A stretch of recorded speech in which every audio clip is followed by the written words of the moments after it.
Assalamualaikum warahmatullahi wabarakatuh. Waalaikumsalam warahmatullahi wabarakatuh.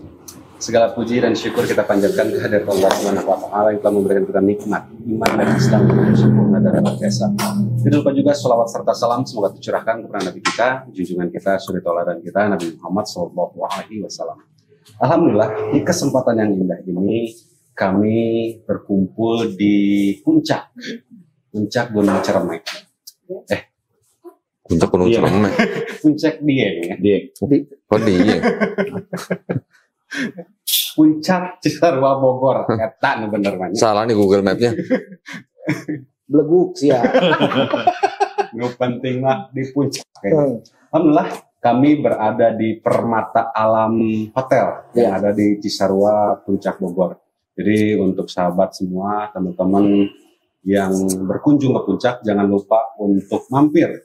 Jangan nginep ya. Nginep dong. Nginep. Jangan lupa untuk menginap di Permata Alam Hotel yang ada di Puncak Cisarua Bogor. Baik, kali ini temanya pasti sangat seru karena kita akan membahas kemana Yesus, apakah wajib militer, lalu Wajib militer. Emang perang? nanti kita akan bahas itu. Tapi perkenalin dulu. Oh iya. Maksudnya tuh siapa-siapa. Nanti setelah tema.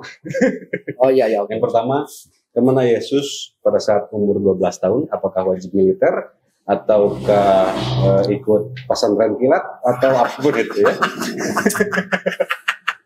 Pesantren kilat, Bos. Iya. Yang kedua, apakah Yesus ini lahirnya di kandang domba, kandang sapi, di palungan atau di pohon kurma. Yang ketiga, Disalib. kita akan bahas apakah Yesus digantung di kayu salib ataukah di pohon ara. Ini ada pohon ara. Pokoknya kita akan bahas itu semua. Dan Ini dulu Kristennya di mana sih?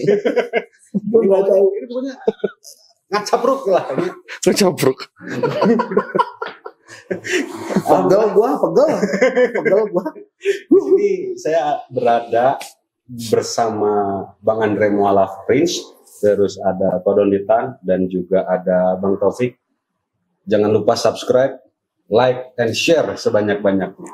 Wassalamualaikum warahmatullahi wabarakatuh. Udah, bubar dong. Udah masalah bubar dong. Ayo tidur. Jadi ini juga saya juga mau memperkenalkan. Ini Erik Mualaf Channel ya, yang sudah lama Bandung melintang ya. Kan kalau Malang melintang kejauhan. Iya, malam. Jadi udah Bandung melintang di podcast di YouTube segala macam. Kalau seandainya ada teman-teman yang udah melihat Mualaf Channel, kalau Kodonditan udah tahu ya kan, orang yang banyak dimusuhi sama pendeta. Gua kata siapa? Ya buktinya Orang mau debat gua, bentar. matanya merah udah ngantuk, kita paksa. Udah ngantuk kena autan lagi. Otan jeruk lagi. Kita paksa untuk ini. Dan juga Bang Taufik, ini Bang Taufik adalah keluarga baru dari Geraham Mualaf. Ya, jadi Geraham Mualaf Jakarta. Geraham Mualaf Jakarta. Jadi kita semuanya di sini berkumpul ya, bersukacita, lalu Bergembira, bersenang-senang, Bersukaria. bersukaria. Kita bersukaria bersama karena ini hari bahagia. Mana wetarnya? Kayak sekolah minggu kita nih.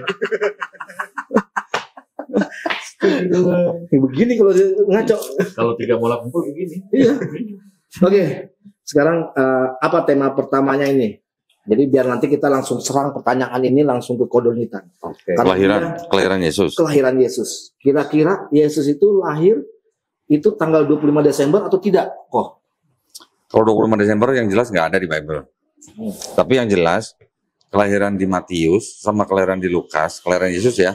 Kelahiran Yesus di Matius sama kelahiran Yesus di Lukas itu beda. Kok bisa bedanya? Ya lu nggak pernah baca Bible? Ya enggak, baca maksudnya gua tuh kenapa bisa berbeda? Apakah narasumbernya lain? Kalau kelahiran Yesus di Matius itu lahir pada zaman Raja siapa? Herodes. Raja Herodes itu mati tahun 4 sebelum Masehi.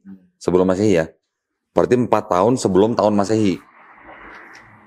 Terus kalau di Matius, Yesus lahir pada zaman Raja Herodes. Herodes itu sebenarnya gelar ya, bukan nama ya. Raja Herodes itu raja boneka dari Romawi. Dia matinya tahun 4 sebelum Masehi. Dan sebelum dia mati, dia menyuruh membunuh semua bayi laki-laki yang berumur 2 tahun ke bawah. Betul?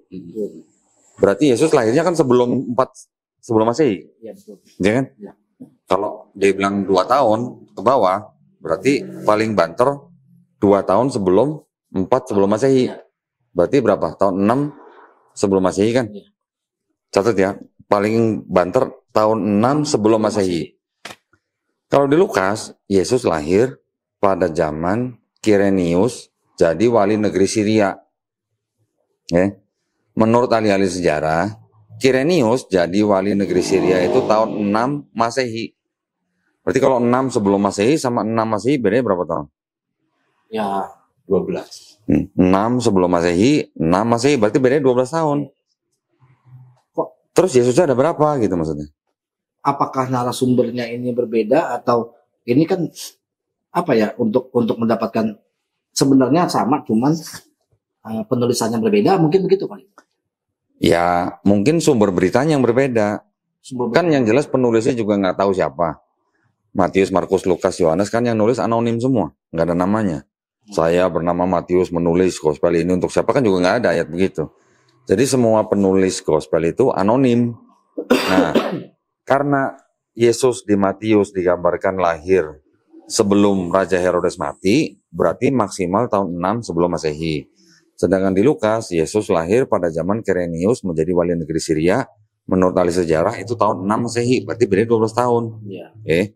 Terus yang di Matius, Yesus diceritakan dibawa sama orang tuanya Yusuf dan Maria kemana? Ke Mesir. Dari Mesir pulangnya ke mana? Mekah. Wah, Mekah. Udah tahu keluar pura-pura aja. Pulangnya ke Nazaret. Kalau yang di Lukas, Yesus lahir di Bethlehem, tapi orang tuanya dari Nazaret harus pergi ke mana namanya Yudea untuk apa? Untuk sensus. Ya, setelah sampai di situ, udah waktunya Maria melahirkan, lahir di Bethlehem. Setelah 8 hari disunat, setelah Maria tahir, kemudian Yesus diserahkan ke Bait Allah, tulisan begitu ya.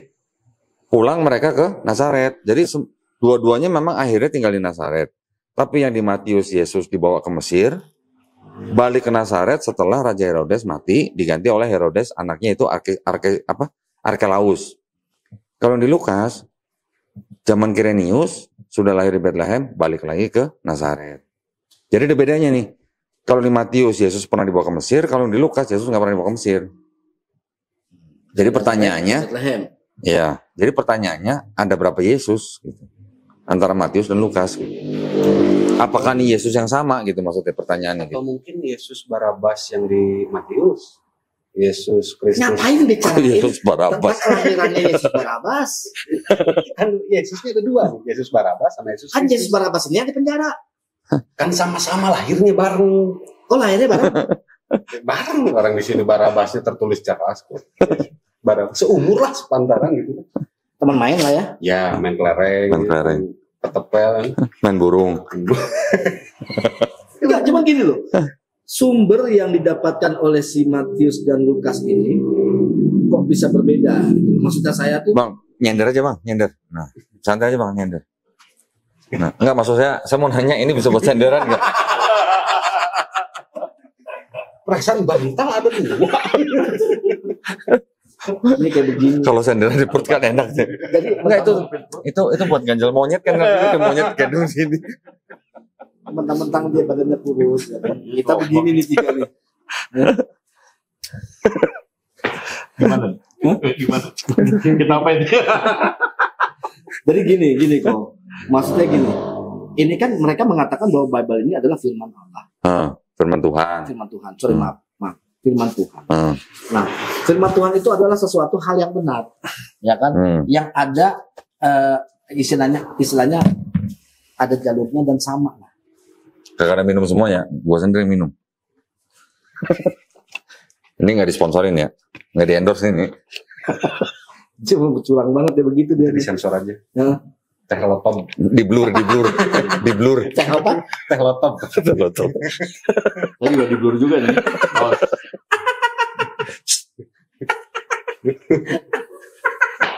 Kepret.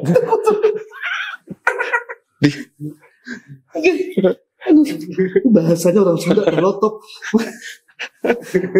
Oke. Gue bener pegel gue kok sama lu kok. Ya, serius nih. sambil ngerokok, Bos. Nah, iya, sambil ngerokok ya. Sambil ngerokok. Maksudnya tuh Di YouTube boleh ngerokok ya? Boleh, Boleh. asal jangan di TikTok. Ya, terus. nah, perihal kelahiran ini kan. Kan katanya kan mereka bisa mengklaim bahwa ini lahirnya itu tanggal 25 Desember. Kenapa? Tanggal 25 Desember mereka selalu lantunkan dan mereka menjadikan perayaan ini gitu. Kita kan dulu kan sempat ngerayain Natal ya kan. Nah, saya sering jadi sweater pit. Karena hitam. Udah gak usah ketawa, Rik. Udah kocannya. Kan ada paman Sinterklas. Ada anak kita yang di bawah kan. Sweater pit. Nah, itu kan kok mereka bisa mengklaim tanggal 25 Desember gitu loh kok. 25 Desember itu kan sebenarnya kan pada zaman itu di Romawi itu dirayakan sebagai hari lahirnya Dewa Matahari. Ya. Pada waktu Kristen menjadi agama yang legal di Romawi, jaraknya kira-kira dari mulai 312 sampai 380 itu berapa tahun ya? 312 Kristen menjadi agama legal di Romawi. Terus 380 menjadi agama resmi Romawi. Berapa tahun tuh? Nggak sampai 100 tahun kan? Ya, 70-an. Nah, jadi pada waktu itu, pada waktu 312 atau 313 lupa. Kristen dijadikan agama yang legal. Tapi belum menjadi agama negara loh ya. Setelah itu, karena Romawi itu kan orang-orangnya kan orang-orang pagan semua. Menyembah Dewa Matahari gitu. Jadi, kalau nggak salah itu gini, tanggal 25 Desember itu hari puncaknya matahari kelihatan full gitu. Beberapa hari sebelumnya itu nggak full. Jadi pergerakan matahari itu diceritakan sebagai kemenangan Dewa Matahari gitu. Jadi ada mitosnya gitu. Karena sudah beratus-ratus tahun mereka merayakan seperti itu, begitu Kristen menjadi agama yang legal di Romawi, mulailah masuk nih sosok Yesus kan. Jadi untuk merayakan hari lahirnya Dewa Matahari ini, yang tadinya menyembah untuk Dewa Matahari, diganti dengan sosok Yesus. Makanya kalau kita lihat Yesus yang gambar-gambar lukisan-lukisan kan sering ada kayak lingkaran di belakang kepalanya kan. Itu apa? Itu lambang Dewa Matahari. Kayak cahaya. Nah, itu namanya halo. Lambang Dewa Matahari. Holo. Holo mah besi kotak. Jadi Nah, jadi tanggal 25 Desember itu orang Romawi disuruh ganti sesembahannya dari Dewa Matahari menjadi Yesus. Awalnya mereka nggak mau. Kenapa? Karena pada 25 Desember itu waktunya mereka pesta pora. Ya, makan minum. Perayaan Dewa Matahari. Ya, pesta pora. Diganti dengan Yesus. Gua nggak mau gitu istilahnya. Kata Raja Konstantin yang waktu itu melegalkan agama Kristen, nggak apa-apa, tetap makan pesta pora tetap, cuman ganti doang gitu, sesembahannya gitu, dari Dewa Matahari menjadi Yesus gitu. Sekarang kalau kita, tapi lu sumbernya itu kuat. ada. Kalau kita cek ya 25 Desember di Palestina, kira-kira bersalju nggak? Bersalju, dingin. Mungkin nggak anak bayi ya di pada saat itu ditaruh di mana? Di palungan? Di kandang. Bukan di kandang, nggak ada ayat di kandang domba nggak Ya ada. mereka kan ngomongnya di kandang domba. Ya itu cuma kontekstualisasi lah. Kalau kontekstualisasi mereka bikinnya kalau nggak di kandang domba di gua, ya kan? Dewa Mitra juga lahir di gua. Ya, sekarang mungkin nggak di tempat seperti itu anak bayi cuman ditaruh di palungan gitu, kedinginan gitu. Terus di Lukas kan juga ada berita dari malaikat Gabriel kepada gembala-gembala ya, yang sedang mengembala domba, malam-malam nggak ada kerjaan gembala domba gitu. Malam-malam pula. Iya kan berarti nggak ada kerjaan, nggak ada gawe gitu. Tapi kalau tanggal 25 itu Itu lu udah bukannya menggigit lagi. Lah iya, bulan Desember, malam-malam gembala domba, ada kerjaan nggak tuh? Ya kurang kerjaan. Kurang kerjaan. Nah itu kan juga nggak masuk akal gitu. Nah sejarahnya begitu, 25 Desember ditentukan menjadi hari lahir Yesus. Nah, Gitu. ngomong-ngomong tentang masalah tadi kandang domba, kan mereka tuh selalu memperkuat bahwa Yesus lahir di kandang domba, ya kan? Kenapa? Nah. Karena ada kata-kata palungan. Ya, jadi dianggapnya kalau ada palungan berarti itu kandang domba. Babi pakai palungan, Bisa juga. sapi pakai palungan. Jadi bisa Palungan itu apa sih? tempat makan. Tempat makan ya, Kalau- hewan ternak, ya kan? Nah, Kalau bahasa Sunda palungan itu sungai. Hah? Walungan katanya. palungan. Hampir sama. Ayam juga Ini kayaknya palungan. yang ngantuk dia. Ini yang udah ngantuk ini dari Bandung ke sini. Tanya orang Sunda. Ai palungan Citarum paling mana? Oh paling itu teh namanya Sungai Citarum. Oh, Nggak mungkin di sungai dialirin. the mission. Demikian. jangan nanti kalau dicari sama dia, jangan pokoknya jangan nyari film The Mission, ya kan, yang itu apa namanya Yesus dihanyutin itu ya, apa namanya disalib dihanyutin, jangan cari. Lo kenapa? Bukan Yesus itu. Ya bukan, maksudnya orang disalib, ya kan, tapi dihanyutin. Itu jangan cari itu, jangan cari. Jangan cari yang judulnya apa? The Mission, jangan. Oh yang main Robert De Niro itu. Robert De Niro. Hmm. Pokoknya jangan cari. Ya, lanjut. Udah, apa tadi? Ya. 25 Desember udah kan? Ini Palungan. masalah mereka kan selalu menyertakan ini loh, Yesus ini lahir di kandang domba. Kalau saya berpikir begini, segitu terhinanya seorang apa namanya yang dilahirkan istilahnya Tuhan lah, yang dulu saya menganggap, dan itu lahir di dalam di kandang domba. Atau ada kaitannya dengan anak domba Allah? Ya. Karena ada nubuatannya anak domba kan. Ya, kenapa harus domba? Kenapa nggak anak sapi Allah? Kenapa nggak anak kambing Allah? Kodok ah. Kita kan nggak tahu. Kenapa harus domba? Karena pada saat itu kalau saya pernah baca literasinya ya, saya lupa itu, bahwa pada saat zamannya Yesus lahir, di areanya Yesus itu, apakah benar katanya di situ sebenarnya bukan lagi untuk ternak domba, tapi lagi ternak babi Iya. pada saat Yesus lahir. Enggak gitu. Saya sih pernah baca sih. Enggak Cuman juga. saya nggak tahu. Ini kan cuman ini pertanyaan gitu loh. Tapi kalau misalnya dimasukin babi juga tuh, kan Yesus mengusir Beelzebub apa? Iya, Beelzebul. Wajibul. Mengusir setan lah ya. Hmm. Mengusir setan ke kawanan babi. Dan babi itu akhirnya mati. Mati ke jurang. Jurang apa namanya? Jurang babi. Jurang Mangu. Coba cari Ada di di Bintaro. Ini lagi satu jurang mangu. Enggak. Itu jurang di Bethlehem ada jurang. Ada lah. Anggap aja ada gitu loh. Soalnya Bethlehem ini kan kota yang indah gitu ya. Dan sampai sekarang pun nggak ditemukan itu jurangnya di mana. Yang babi itu Iya.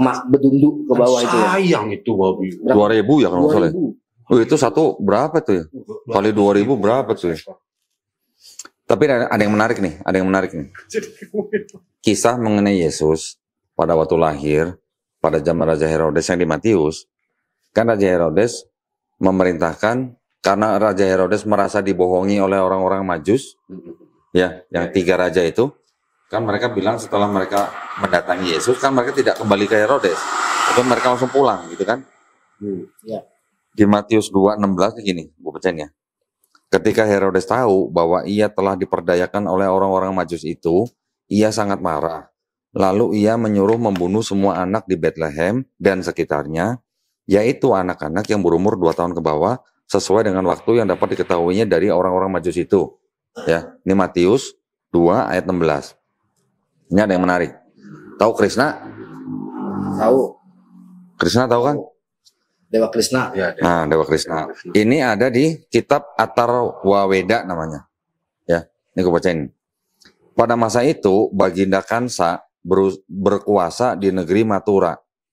adalah Baginda Kansa itu berhati terlalu amat busuk karena dikuasai oleh seorang di antara iswarinya, Niyasumba namanya, ahli sihir yang terlalu amat sangat mempengaruhi dirinya. Maka adalah Niyasumba itu anak Kawaluni pemuja Dewi Kali. Alkisah pada suatu malam, Baginda Kansa pun tiada berkantuk barang sekejap. Maka berdirilah Baginda di beranda istananya karena telah digerakkan kekuasaan gaib atas dirinya. Maka jika dilihatnya akan dia sebuah bintang bergerak dan sinar jatuh di bumi, maka Baginda pun bertanya akan Niyasumba, tetapi Niyasumba tiada mengetahuinya. Maka dipanggilnya akan Baginda Brahmana agar ia melihat bintang itu, lalu menakwilkan bahasanya. Lalu menakwilkannya sekali atas akan kebenaran itu. Maka sahut Brahmana itu, itulah tanda turunnya Tuhan ke dalam tubuh manusia yang dikandung Dewanaki, anak perempuan Baginda sendiri, yang bernama Parwadi. Itulah kelak anak bekal Tuhan dunia dan Raja dunia. Ya, ini tadi ada di kitab Atharwaveda. Terus ada lagi di kitab Krishna Avatar. Ya. Perhatikan nih ya, ceritanya, alur ceritanya nih. Mirip nggak sama Matius yang tadi nih ya. Maka dikerahkan Baginda Kansa akan sekalian bala tentaranya untuk membunuh semua anak laki-laki dari 2 tahun ke bawah dalam negeri Mathura dan semua jajahannya. Kan biasanya Yesus. Iya, mirip nggak? Mirip. Kebetulan nggak tuh cerita Yesus?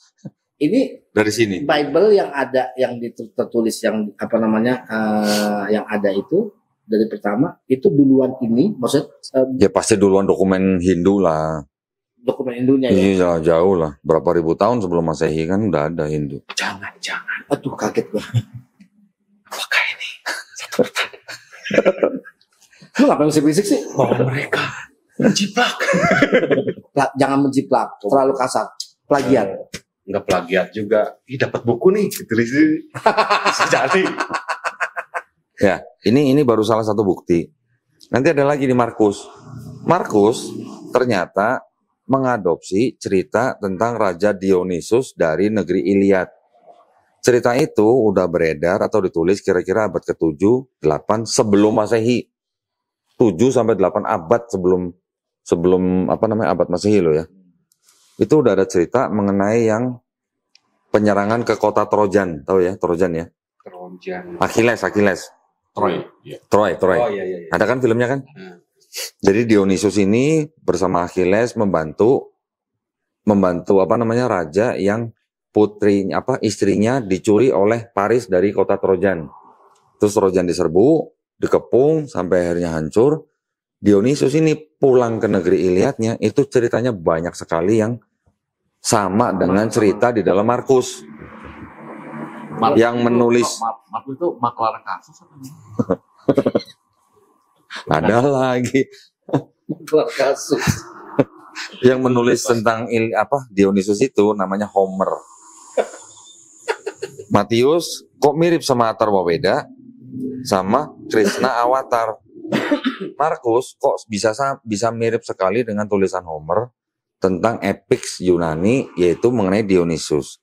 Yohanes nanti banyak cerita juga yang mirip dengan tulisan-tulisan Euripides tentang, kalau yang itu Dionysus, yang Yohanes itu tentang Odysseus. Ini kan tentang kelahirannya Yesus. Ada nggak kesamaan juga dari cerita tentang Dewa Krishna ini dengan hal kejadian-kejadian? Mungkin. Ada. Krishna punya 12 murid. Krishna lahir di gua. Krishna dibunuh, bangkit pada hari ketiga. Itu Kodonde itu punya narasi itu. Ada bukunya. Ada bukunya. Judulnya apa? The World Savior Crucified. Jadi, the 16 Crucified Savior. Ya. Christianity before Christ. Jadi sebelum ada kisah di gospel tentang Yesus, dibilang anak Tuhan, terus kemudian disalib, mati, bangkit dari ketiga. Itu sebelum sudah ada kisah-kisah yang semuanya mirip. Horus sama, Mitra sama, Krishna sama, Osiris sama. Kalau Yunani itu lahirnya sebelum Konsilines ya, Jauh lah, duluan. Gitu. Yunani duluan lah. Ada bahan ya, ada bahan ya. Cuman gue cuma penasaran nih, ya. Si Krishna ini mati itu disalib juga atau Nah, nggak jelas disalib apa enggaknya. Biar Tapi detailnya jauh lebih bagus, lebih banyak detailnya di dalam gospel.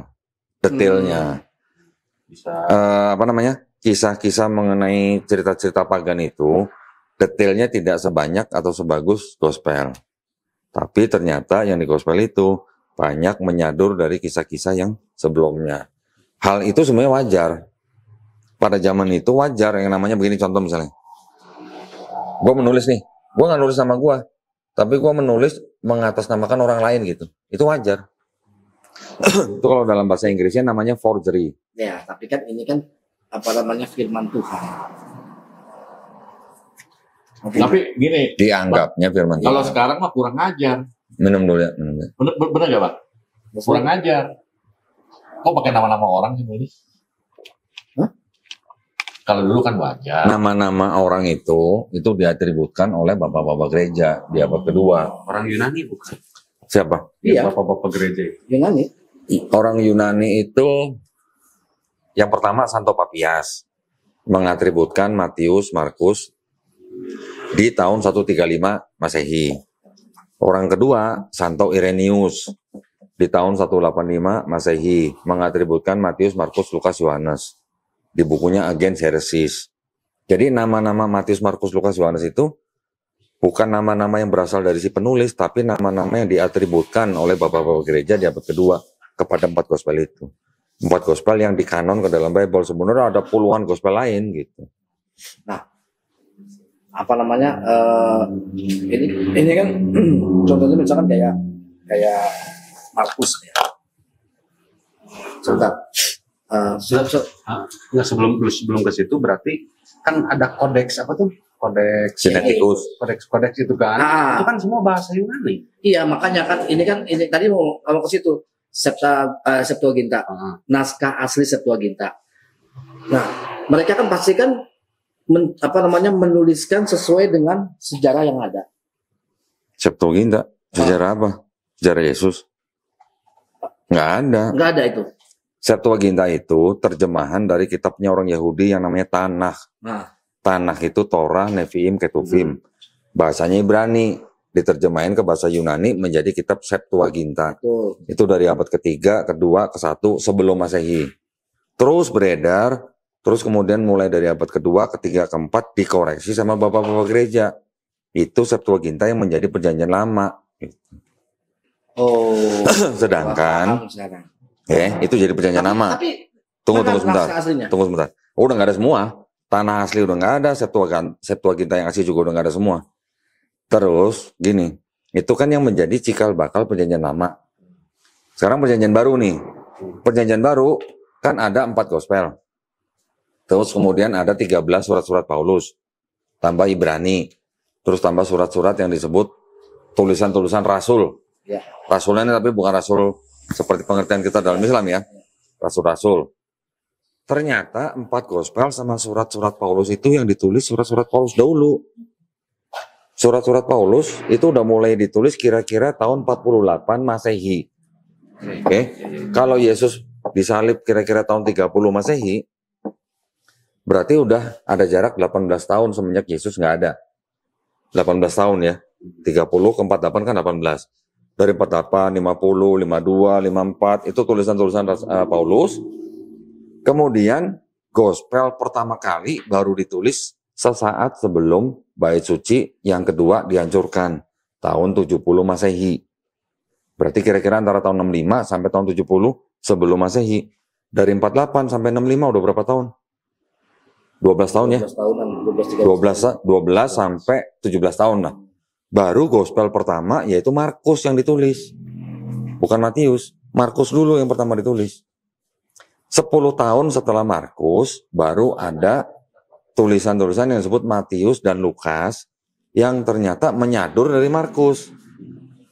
Jadi Markus itu menulis sumber-sumbernya tadi kan udah, salah satunya adalah sumber dari Homer. Yang kedua ada sumber yang disebut dengan Q. Q itu singkatan daripada kata quell. Quell itu dalam bahasa Jerman artinya kabar berita yang beredar di masyarakat. Apa tuh kalau kabar berita yang beredar di masyarakat namanya apa? Koran. Ya. Hah? Newspaper apa ya? Kabar berita apa? Bird news. Bukan. Kabar burung. Kabar berita apa? Ya pokoknya kabar berita itu ya kayak media lah. Bukan gosip.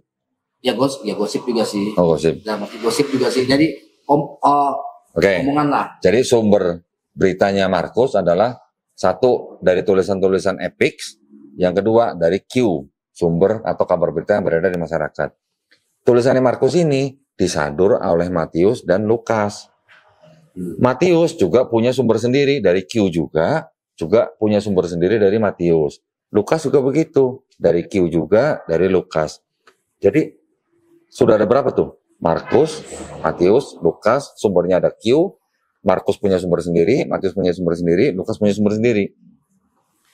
Ketiganya, karena Matius dan Lukas menyadur dari Markus, ceritanya berarti kan mirip semua kan? Iya. Ketiganya disebut gospel sinoptik.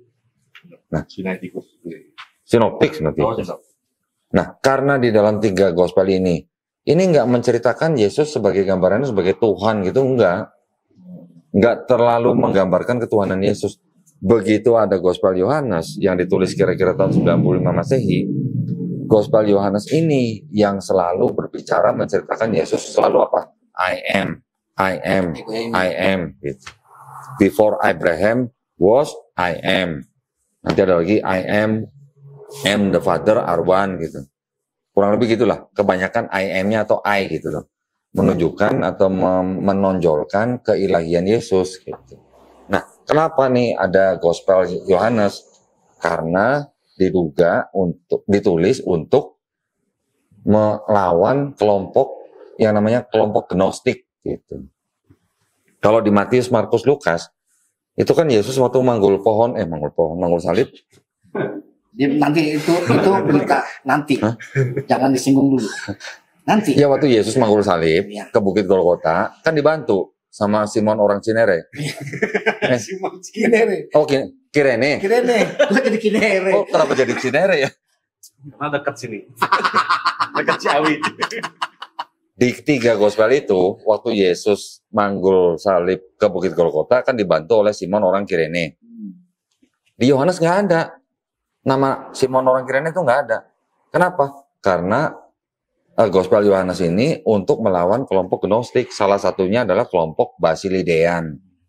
Kelompok Basilidean ini tumbuh subur di akhir abad pertama, abad kedua, yang malah suburnya di Mesir. Mereka yang menganggap bahwa penyaliban Yesus itu hanya sebuah ilusi. Yang disalib itu bukan Yesus, tapi Simon orang Cinere. Bentar. Apa sih? Lu memorinya berapa sih? Lu bisa semuanya bisa tahu gitu. Gue bingung bener. Gue tadi dengerin gila ya, maksudnya detail ya. Orang-orang di mana-mana baca yang ngeliat gitu. Dia bisa detail, bisa ini segala macam. Jadi pengaruhnya besar juga nih si Cinere ini nih. Cinere. Ada yang baca di sana. Di kamar. Oh, ada baca. Iya. Bukan. Nggak, maksudnya tuh apa ya?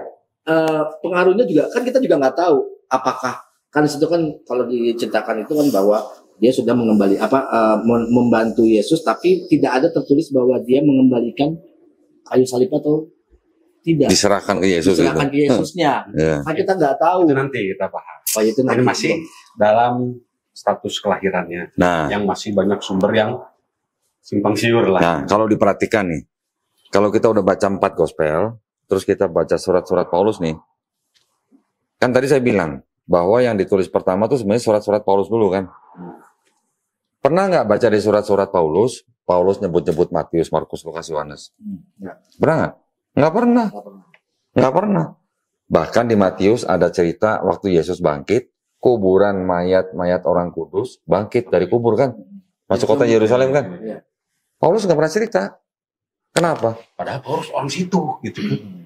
Nah, itu salah satu bukti atau indikasi bahwa surat-surat Paulus itu ditulis lebih dulu daripada gospel. Gitu. Oh, jadi sebelum terjadinya Matius, ininya apa penjelasan Matius Markus, mereka sudah menulis lebih dulu. Paulus. Yang dianggap Paulus. Nah, begini. Ya. Surat-surat Paulus yang Akal. surat-surat yang dianggap Paulus, yang ditulis oleh Paulus itu kan kira-kira ada 13. Tambah 1 yang kitab Ibrani. Kalau Ibrani udah jelas ini bukan tulisan Paulus. Jadi surat-surat Paulus itu ada 13. 7 dari 13 itu yang dianggap benar-benar ditulis oleh Paulus. Yang 6 itu diperdebatkan, itu bukan tulisan Paulus. Ya, yang ada kalimat aku, Paulus gitu kan. Enggak, semua rata-rata menggunakan kalimat aku adalah Paulus, Rasul Yesus. Ya, Tetapi dari 13 surat yang menggunakan pembukaan seperti itu, ternyata yang benar-benar dianggap ditulis oleh Paulus hanya 7. Yang 6 bukan. Nah, pertanyaannya, 1, tadi Paulus nggak pernah nyebut-nyebut 4 gospel kan? Nggak pernah menyebut ada kitab Matius, Markus, Lukas, Yohanes. Paulus nggak pernah nyebut-nyebut ada mayat bisa bangun, masuk kota Yerusalem. Mayat yang bangun itu namanya apa? Cobi. Masuk kota Yerusalem. Paulus nggak pernah nyebut-nyebut. Ngapain ya maksud? Nah, terus Paulus juga nggak pernah nyebut-nyebut ada Simon orang Kirene kan? Cinere kan? Nggak ada kan? Jadi, kalau kita baca surat-surat Paulus, itu mengindikasikan bahwa Paulus tidak mengenal 4 gospel. Atau tidak pernah dengar 4 gospel. Jadi, benar bahwa yang ditulis disebut Paulus itu, dengan kontroversinya, itu ditulis lebih dulu daripada 4 gospel. Nah, jadi kan, bagaimana Markus, Matius, Lukas, Yohanes bisa menceritakan Yesus mati di atas kayu salib? Dari mana? Berarti kan juga ada sumber dari Paulus juga. Ada sumber dari surat-surat Paulus yang sudah beredar di masyarakat. Gitu. Mungkin surat-surat Paulus yang sudah beredar di masyarakat itu yang menjadi sumber Q gitu. Berarti ini, kapan Paulus lahir? Paulus beda umur sama Yesus 4 tahun. Tuan Paulus atau Tuan Yesus? Tuan Yesus. Tuan Yesus 4 tahun. Jadi kalau kita anggap maksimal Yesus lahir di 6 sebelum Masehi, kalau menurut Matius, berarti Paulus lahir antara tahun 2 sebelum Masehi. Kalau kita patokan ke Lukas, berarti Yesus lahir di tahun 6 Masehi, Paulusnya di tahun 10 Masehi. Gitu. Beda 4 tahun. Berarti kan sama-sama ya. Kalau misalnya memang kejadiannya pada saat orang-orang itu bangkit, Paulus tahu kan? Harusnya tahu. Karena kan rumahnya itu di pinggir kuburan. Paulus Pinggir kuburan apa? pinggir kuburan Yerusalem.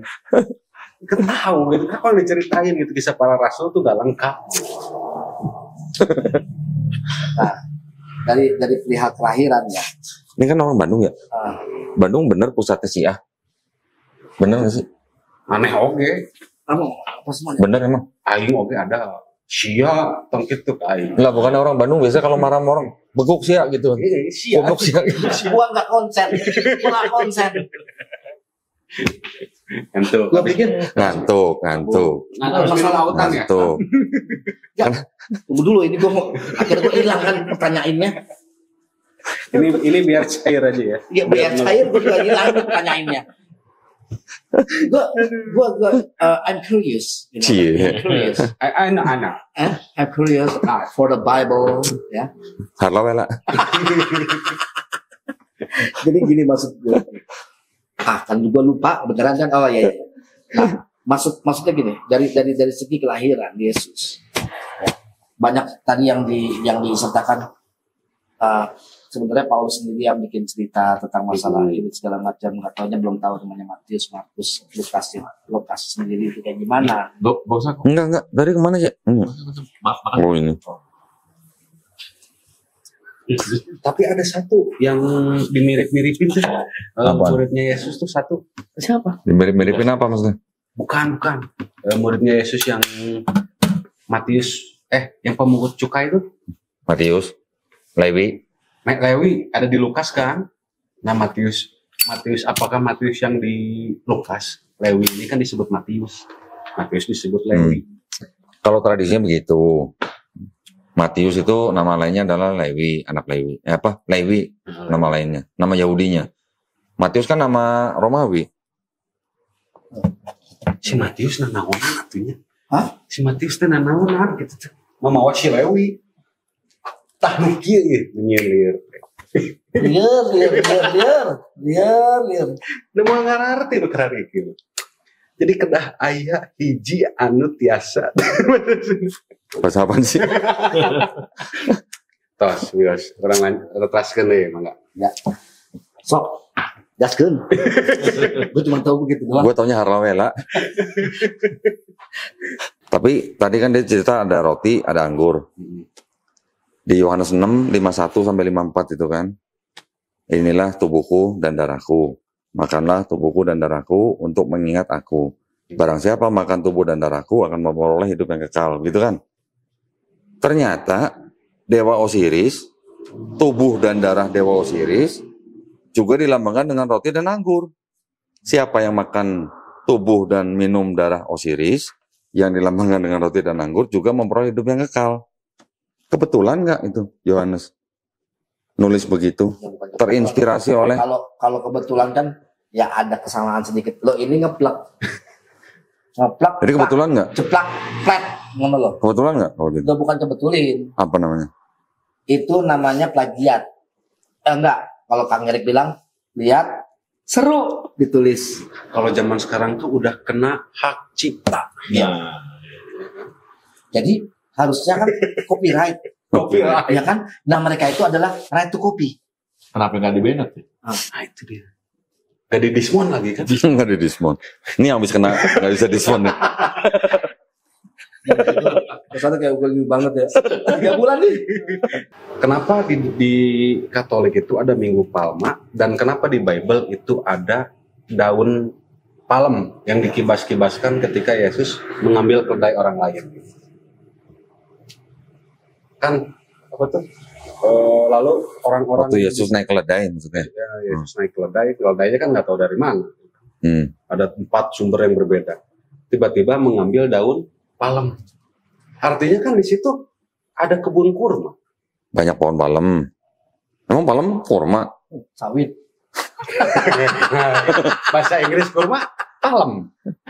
Palm. Enggak, bahasa Inggris kurma date. Dead. Bukan. Apa namanya pohon kurma itu palm. Palm bukan Beda mangga. lah. Palem bukan date. Apa? Beda. Palm itu apa? Palem ya palem. Apa pohon palem. buahnya? Sawit. Buah palem. Ya mirip sawit sebenarnya. Bukan kurma. Kurma itu date.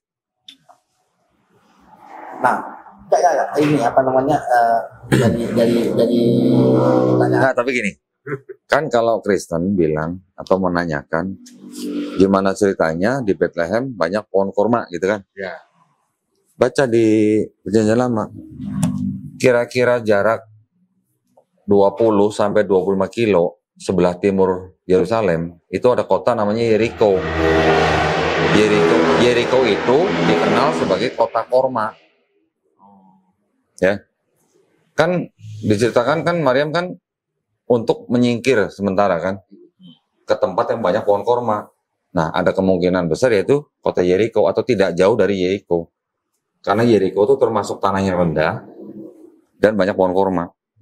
Kalau mau baca di Perjanjian Lamanya itu ada di lupa saya sebentar ya. Berarti ada narasi Al-Quran ini benar dong bahwa Maryam Iya. lahir di bawah pohon kurma, bukan Secara logika ya, itu benar. Karena apa?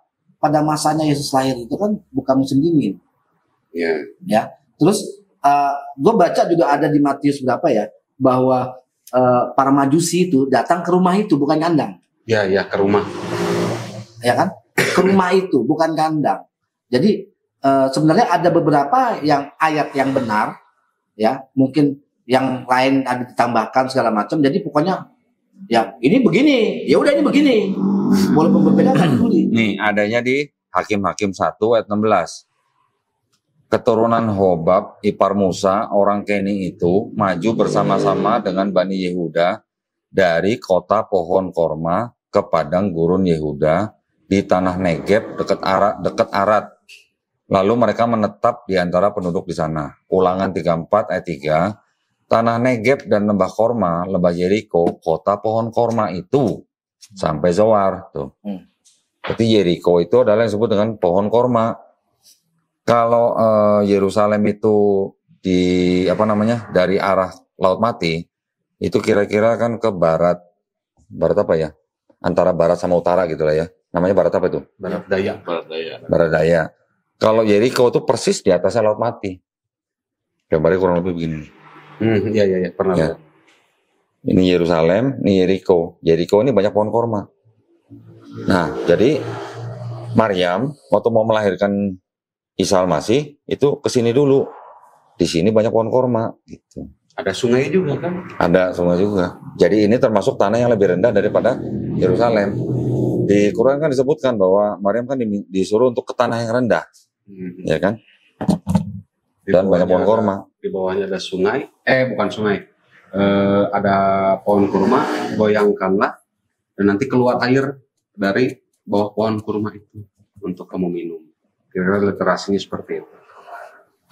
Itulah makanya yang jadi pertanyaan itu ari-ari. Gitu. Ilahi apa enggak gitu maksudnya? Sampai sekarang kan nggak ditemukan.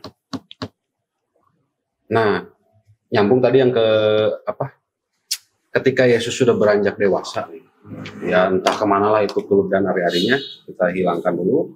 Ketika Yesus berumur 12 tahun, tiba-tiba diceritakan umur 29. 33. 29 atau 30 gitu lah. Ya, ada 9. Kalau di Lukas kan ketika ia mulai pelayanannya ia berusia 30 tahun. 30 tahun. 12 ke 30 lumayan tuh. 12 sudah dewasa tuh. Apakah Yesus ini wajib militer? Karena di situ ada banyak tentara Roma. Tentara Romawi ya. Tentara Romawi wajib militer mengikuti wajib militer. Maksudnya wajib militer itu bela siapa? Wajib militer. Wae. Bela Palestina. Wajib militer, pesantren kilat, atau mengikuti tradisi Yahudi, gitu. 3 ini nih. Wajib militer, pesantren kilat, atau mengikuti tradisi Yahudi. Pesantren kilat, karena kan dia lebih banyak belajar sama alim ulama. Kalau nggak salah ikut dagang sama pamannya Arimatea. Ada lagi. Iya. Arimatea itu udah jarang YouTube-nya. Atau jadi Udah lama YouTube-nya ya? enggak, kan bapaknya ini tukang kayu. Atau jadi buka toko furnitur.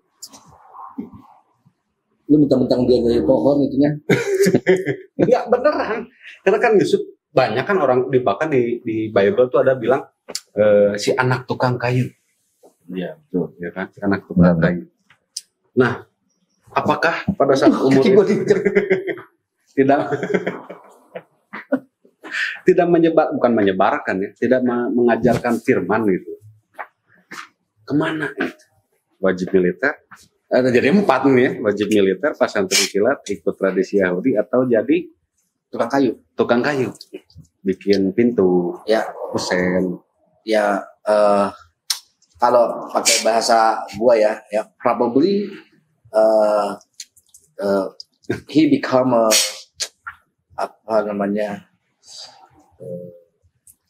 wamil. Oh enggak. Karena dia itu mencoba untuk menyuruh untuk murid-muridnya untuk menjual jubah karena dia belum ditangkap untuk membeli pedang. Dia tahu yang namanya berperang itu seperti apa. Kan tidak tahu. Kalau misalkan orang yang tidak tahu namanya fungsi peperangan, dia nggak akan menyuruh untuk membeli pedang. Ayo. Gimana suaranya? Kalau seandainya dia jadi tukang kayu, dia akan bilang, tolong bikin cangkul. Jual jubahmu untuk membeli cangkul. Nah, untuk menanam pohon kurma. Iya. Yang bisa jadi kipas. Ya kan? Nah, Siapa menyangkul? ya kan? Kan tukang kayu. Kan ya ada wamil, tukang kayu, ya kan segala macam. Gua bilang wamil karena dia punya fungsi untuk ikut berperang. ya kan, untuk menjaga bahwa dia mau ditangkap dan dia untuk menyuruh. Ginilah, kalau yang tidak tertulis kita jangan berasumsi lah. Loh, bukan kan Bertanya aja gitu. menyuruh untuk jual jubahnya untuk membeli pedang. Ya kalau jual jubah beli pedang kan konteksnya pas Yesus sebelum ditangkap. Iya. Berarti tapi kalau namanya beli dia ada pedang niat. berarti untuk berjaga-jaga. Iya, tapi ada niat, dia tahu fungsi perang. Iya. Gitu. Ada siapa sih yang bilang umur segitu tuh Yesus kemana sih? Ada yang bilang pendeta kalau nggak salah. Salah suruh. Seperti gitu Iya. yang bilang dari umur 12 itu Yesus pesantren kilat di Sekolah. sekolah. Kalau tradisi Yahudi kan kita gini. Oke lah, yang umur 12 sampai 29 kan tidak tercatat. Tetapi kan di ayat lain juga dikatakan murid-murid Yesus memanggil Yesus dengan sebutan apa? Rabi. Rabi. Kalau rabi berarti sekolah, gitu kan? Nah, untuk menjadi rabi itu salah satu syarat utamanya adalah harus menikah. Gitu. Berarti kalau Yesus disebut rabi, menurut tradisi Yahudi, Yesus seharusnya menikah. Gitu. Nah, Yesus menikah nggak? Kalau menurut Kodoni? Ya kalau teksnya nggak ada, Yesus menikah teksnya nggak ada. Tapi satu, karena dia disebut rabi, maka syarat untuk menjadi rabi itu salah satunya adalah menikah. Tapi di Wahyu ada. Kalau itu konteksnya kan eskatologi lah, mempelai laki-laki untuk menyambut umatnya gitu lah. Tapi kan ada juga yang apa namanya tuh minyaki rambut. Nah, kedua, prosesi pada waktu seorang wanita mengurapi kaki, di gospel satu bilang kaki, di gospel yang lain bilang kepala gitu ya. Mengurapi kaki dan kepala itu disebut atau dianggap sebagai prosesi pernikahan. Karena tradisi Yahudi, laki-laki perempuan bukan mahram nggak boleh bersentuhan. Itu persentuhan. Nah iya, makanya itu disebut atau dianggap sebagai prosesi pernikahan sebenarnya. Terus kan ngapel terus ke Maria Magdalena. Ngapel. Beda kan? Ngapel malam minggu. Pukul 7. Tapi kan ada taruh ke rumah. Taruh ada. Hah? Taruh ada ya. Ya itu taruhnya udah. Udah. Kalau tradisi Kristen, Yesus tidak menikah. Tapi catatan di dokumen-dokumen di luar, tradisi Kristen di luar nih ya, Yesus menikah. Bahkan nggak cuma satu istrinya. Dua. Ada Maria Magdalena, ada Lydia. Terus punya Itu anak, poligami kan? punya anak namanya Justus. Ya, itu tradisi di luar Bible ya. Di luar Bible loh. Di luar Kristen gitu loh. Oke, ada ini kan kita udah ini yang masa kelahiran. Pertanyaan lain ada apa lagi tadi? Tentang apa tadi? Aduh lupa lagi lah. Pokoknya nyambung semua sih. Masalah ini loh. Tentang masalah penyaliban Yesus. Ya itu. Tapi Soalnya tadi yang palem udah dijawab. nah, sebelum ke situ, oh ya penyaliban dulu deh, baru nanti selanjutnya. Nah masalah penyaliban. Kalau kita lihat di Bible bahasa Inggris atau dari kodeks apa? Geneticus, terus kodeks Septuaginta lagi. Pokoknya kodeks itu dalam bahasa Yunani, kalau misalnya semua bisa lihat itu number strong ya. Strong number strong. Number. Number strong. Susah kalau orang Sunda. Dia balik. Ya itu. Buat hebat ayah naon. Tapi orang Sunda bisa ngomong aja. Mental musik gue bagian. Itu kita nanti ke pada suka. Apa? Pada suka. Itu fitnah. Itu fitnah. Nanti kita ke pohon palem. Jadi kebalik lah. Nah, masalah penyaliban di dalam itu number strong atau strong number itu disebutnya kan kalau dalam bahasa Indonesia perjanjian baru meskipun dari berbagai versi semua tulisnya salib, ya kan. Nah, tetapi dalam bahasa aslinya bahasa Yunani itu tri atau tris. Bukan tris mah pohon. Bahasa aslinya Silon. Sulon. Sulon. Tapi itu diartikan kan sebagai TREE atau dibacanya tri. Pohon, bukan tri. Pohon. Nah, kan gini juga punya cabang berarti kan? Iya. Tree. Ya, itu ya. Tree. Salah dulu gua. R-nya harus tebal, jadi tree. Diartikan dalam bahasa Indonesia sebagai pohon. Tapi kenapa berubah menjadi salib? Gara-gara dia nih. Kan? Pohon. Gara-gara dia nih. Jadi salib tuh dari pohon. Jadi di Kisah Para Rasul 5 ayat 30 versi KJV itu ditulis to tree, ya kan. Memang banyak yang ngomong bahwa ini loh gini-gini ya kan. Ada ya kawan gue diserang gara-gara itu, ya kan. Jadi, langsung direaksi. Segitu doang katanya. Cuman kenapa dia ngomong begitu? Ya kan? Sebenarnya dia juga nggak mampu untuk menjawab, ya kan? Istilahnya ngecilin segitu doang. Iya benar. The God of our Father raised up Jesus, whom ye slew lagi, Seleo. hanging him on a tree. The God, terus dari KJV-nya juga sama, hanging on a tree. Terus New KJV-nya juga hanging on a tree. Tapi dalam bahasa Indonesia pada kayu salib. Nah, salibnya di mana? Kayunya Tulisan salibnya. harusnya kan pada pohon Iya. dan Kayu wood. kayu wood. Wood. Ya, hanging on the wood. Bukan hanging on the water. Iya, hanging on the tree. On the tree. And fell out. And usus buyar-buyar. Kalaupun lihat lihat Biar ini nanti ya. perjanjian lama atau apa? Kejadian berapa sih? Apa? Yang lupa lagi. Yang harus diturunkan itu loh. Oh, sebelum Sabat. Sebelum Sabat kan Orang yang digantung. ini terkutuk ya. Terkutuk di atas kayu salib, bentar ya. Tertukuk. Terkutuk bukan terukuk. Bukan begitu. Nah itu kan lebih dari 1 hari itu nggak boleh. Ya, bukan masalah 1 harinya. Masalah yang digantungnya itu loh. Aduh, kejadian berapa sih? Kalau tahu ini. Itu. Hah? Ini bantu yuk.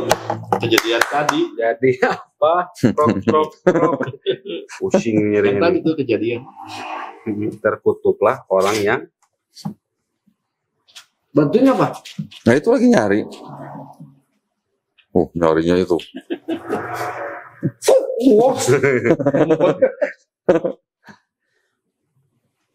ini. Ini ada ulangan bukan kejadian. Sorry. Bahkan di sini tiang. Tiang ini kan dari besi ya.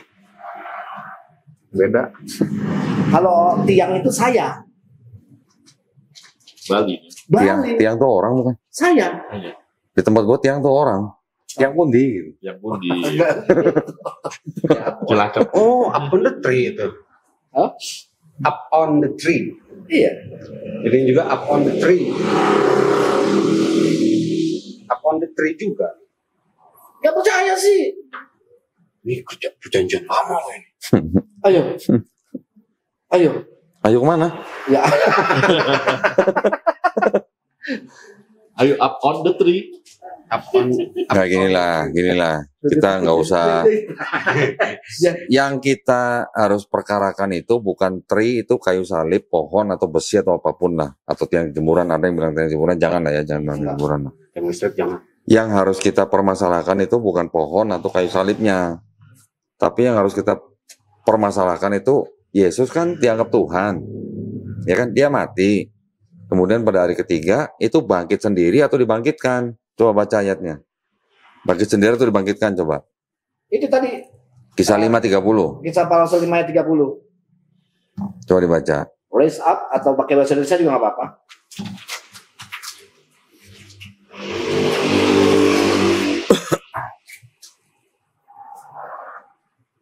Membangkitkan. Yang membangkitkan siapa? Allah, Nah, nenek moyang. nah, Kan bapak, nah. enggak Allah kakek moyang. Iya, oke, siapa? Maksudnya Yesus bangkit sendiri atau Allah, dibangkitkan? Allah nenek moyang kita Mm-mm. telah membangkitkan Yesus. Nah, berarti Yesus gak bangkit sendiri dong? Iya. Nah, itu permasalahannya.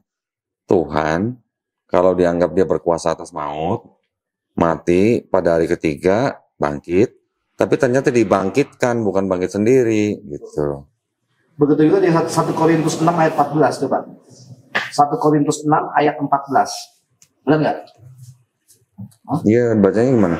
Aku coba baca di Tulisannya gimana? Korintus 6 ayat 14. Nih. 6. Ayat 14. Iya, kalau nggak salah begitu tulisannya juga. Allah yang membangkitkan Tuhan.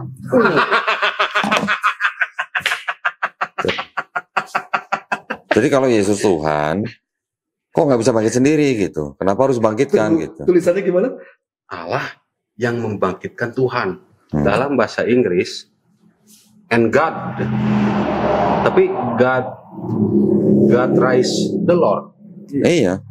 Lord ini kan Jadi ada God, ada Lord. God-nya raise up the Lord. Gitu.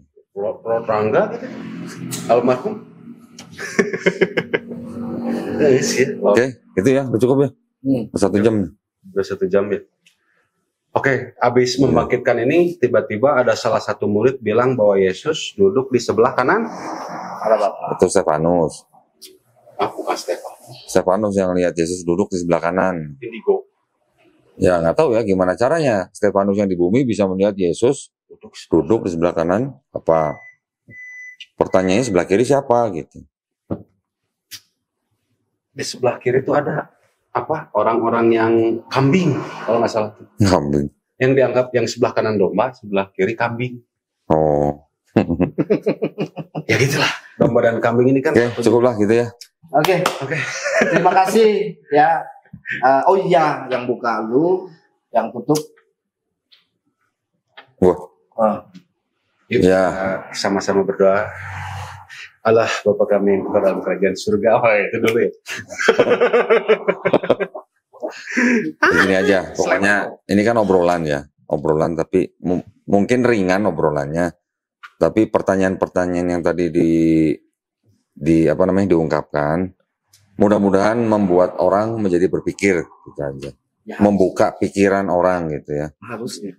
Jadi kalau memang ada saudara-saudara kita yang masih menganggap manusia sebagai Tuhan, maka dia harus berani mengambil resiko. Resikonya apa? Resikonya bagian dari tubuhnya itu ilahi atau bukan gitu. Ya. Nanti nextnya tubuhnya itu menjadi bagian dari Trinitas atau bukan gitu. Itu adalah pertanyaan-pertanyaan lanjutan yang harus bisa dijawab. Kalau masih pada bingung ngejawabnya, nah berarti kan ada sesuatu gitu lah. Ya mudah-mudahan obrolan kita yang ringan ini bukan kita berusaha untuk menjelekan atau menyudutkan siapa-siapa, tetapi ini hanya untuk mengajak orang membuka pikiran gitu aja. Ya. Dan satu lagi juga bagi orang-orang yang mungkin kayak di channel saya itu kan saya bahas murtadin semua tuh.